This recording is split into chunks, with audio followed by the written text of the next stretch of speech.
Hey folks, it's Maxie here and welcome to another TEW2020 video.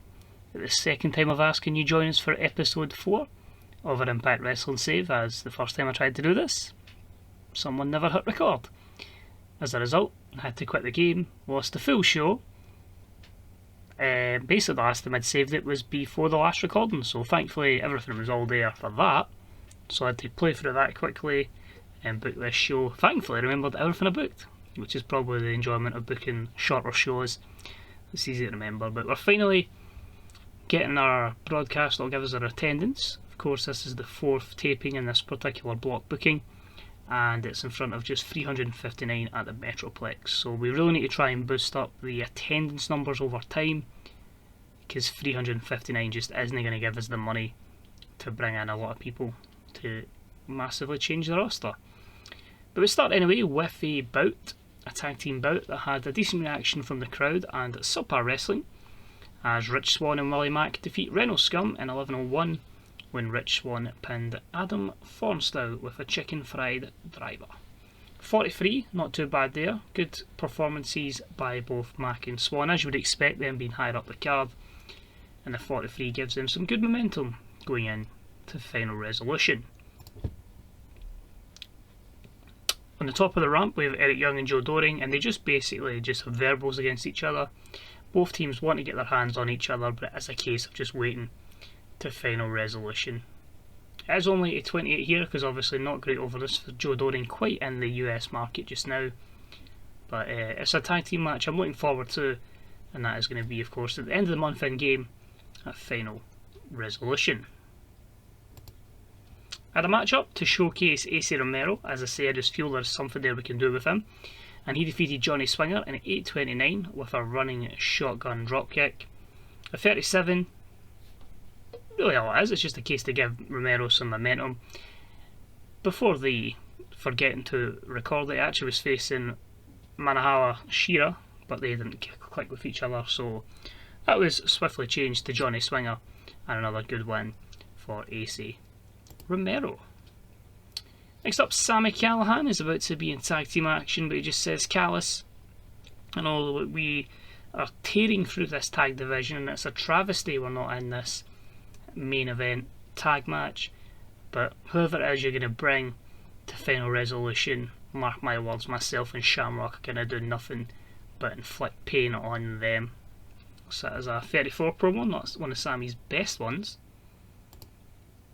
They took on the team of Falaba and TJP. It was a decent matchup, as the world's most dangerous tag team defeated Falaba and TJP in 10:41 with Sami Callihan pinned TJP with the lariat. Falaba, the weak link, disappointingly Ken Shamrock off his game, but good performances all round. Not too much change from the first matchup that I booked between them, and a 45. Still a pretty good reflection of where they are. As I say, Shamrock obviously continue to physically decline, but overall pretty happy with that, and looking forward, if we can get the two signings I want, it can be a big match at Final Resolution. Moving along, just Joe Doring and Eric Young just talking about what happened earlier on, and he says it's just they can't wait to the end of the month to get their hands on Rich Swann and Willie Mack, but it's just going to make sure that Joe Doring is ready, is raging, and so he's in a position that he just wants to destroy them. That was a 33. We had the Knockouts champion in action. She took on Renee Michelle in 8:03, and a good win there for Diona Peruzzo in a 41 rated matchup. The likes of Renee Michelle, the Sea Sisters, or the Sea Stars, and Killer Kelly are just in 1 month deals in this game. Renee, I think I'm going to let go. I'm probably going to keep Killer Kelly, and I think I'm going to keep Ashley and Demi. But yeah, I just felt this was a match up to just kind of give Renee Michelle a defeat and get some more overness for our Knockouts champion. Our character, the CEO of Impact Wrestling, is causing some more chaos to his champions or to his roster, and he says, Diona, we're going to try and find you a super opponent for Final Resolution. You've fought most of the roster here. There's a lot of women that are waiting on the wings for an opportunity, but I want to see who we can bring in from further afield, and let's just test your level, let's test your skill set to a whole new level, and that's a 35. Then had a little brawl backstage between Ashley Vox and Taya Valkyrie. Of course, they are both competing in that Knockouts Tag Team Championship match at Final Resolution. So while they're brawling, their respective tag team partners are in action next. So that was a 34. And the match itself had a decent reaction from the crowd in Terrible Wrestling as Tennille Dashwood defeats Del Miexo in 12:03 with a roaring elbow. The 34, not too bad here, as I say, 1-1 each for the Sea Stars and for Taya and Tennille, and it really is going to be interesting to see who picks up the victory come Final Resolution. Moving along, we had a decent matchup that saw Heath defeat Ace Austin in 12:19 when Ace Austin was disqualified because his partner, Madman Fulton, ran in and attacked Heath. That was a 49. Of course, they had a little bit of a confrontation last week, and yeah, just Ace Austin and Madman Fulton want nothing to do with Heath, and then they basically just laugh him down and just say, "You guys are nothing but past that has-beens. In fact, these are pretty much never was. So, you know, we'll be quite happy to get an easy W in our column when we defeat you as a Final Resolution." So that's going to be another matchup booked in. Ace Austin, Madman Fulton taking on Heath and Rhino. That promo was a 37, a long way off the 90s. I got them doing in WWE, but we'll get there.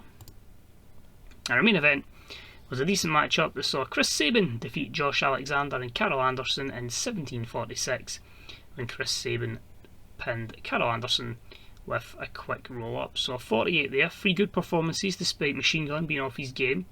I feel with his skill set and his overness, we can constantly put him in main event matches and he should deliver. He really did in this instance. But looking forward to this triple threat tag match main event, it really has the potential to be something good. And we finished the show, brought to the back, Machine Guns, the North, Good Brothers, all brawling it out. Who is going to end the pay-per-view? Who's going to end the year as Impact Wrestling Tag Team Champions? I think this might be a little less than our usual best shows. Indeed, it is only a 39, so the worst of the shows so far, and increased their popularity in 16 regions. Of course, we lose a lot of points through production values, live event experience.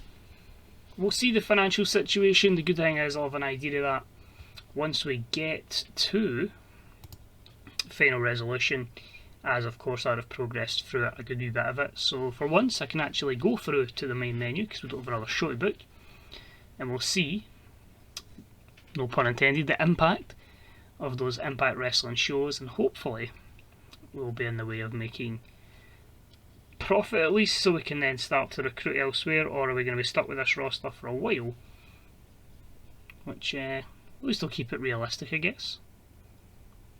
So we'll see how long this takes. There we go. So a lot of things still happening, because it is, despite being so many episodes, only the third day in the save. Hot Property Fia Trinidad. So we could look at her, obviously just left WWE. But obviously we need to see how... Oh wow. As expected, Premier Sports made the decision to drop Impact Wrestling. That's not a good start. We've been dropped already. What? There you go, you see all the Impact tapings we've done anyway. But that's not... Well, it could actually be ideal in the long term, because obviously it means we can try and get a better deal in the UK. But I think we need to most importantly focus in getting over in the US. But that does not look good at the moment. There you go, 56 in the red, so not ideal. Spent a good bit on workers, but you're hoping, as I say, sponsors can go up over the course of the month, and then hopefully a bit from pay-per-view, but that's not ideal to start with. Let's see, wow, that's a lot of people unhappy with these shows. I should have probably actually checked what they were looking at. So it's going to be one of those ones where it takes a bit of time to get into. So Impact Plus is obviously a 0, that's fine. A 40, a 47, a 45, 45, 36. So we really need to be aiming for 50 rated shows. So that's probably on me, but that means it gives me emphasis in this next 4-week block to go ahead and try and get some bigger names in to cover that easily. But there you go, you book 4 shows in a taping and you lose your TV deal straight away. Great start to the save, I must say. But we'll see what happens. I say I don't want the company to go bust, but if that happens, whoops, I'm only going to throw these on the video because there's that many. But it's a lot of people obviously unhappy with it. It's a lot of people that are fatigued. As I say, it's been a long time since they're block booking, probably since the first save with WWF, so we need to adjust. But just to confirm, as I say, the pay-per-view coming up is of course Final Resolution. As I say, I really need to be in a situation where we're making more money before we can justify doing all this. Although,